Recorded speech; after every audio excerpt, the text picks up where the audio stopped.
GSN महाज Karachi जे organiser ज़मीर हाजानो मलिर जो सदर फैज़ सबानी बैनक बना नवाई प्रेस क्लब मलिर में प्रेस कॉन्फ्रेंस कई है। उन्हनि जे खिलाफ़ 18 डिसंबर ते धरणे जो ऐलान कयो पियो वञे।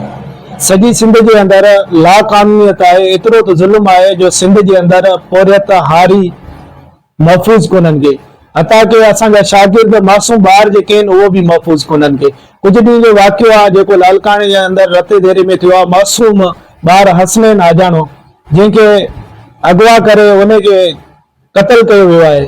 असीं उन क़त्ल जी बि सख़्त लफ़्ज़नि में मज़म्मत कयूं था।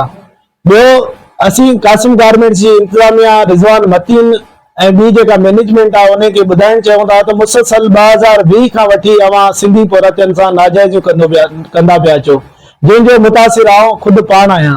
2020 में जबरन जो कासो असांखे बरतरफ़ कयो वियो।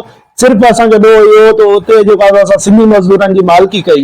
मूं वटि अञा बि परमिट जो कासो कंपनी जो कार्ड पियल आहे। मूंखे चयो वियो तव्हां जमो करायो, पर मूं जमो कोन करायो। मुसलसल असांजी जो कासो उन्हनि जदोजहद हलंदी रहंदी आहे।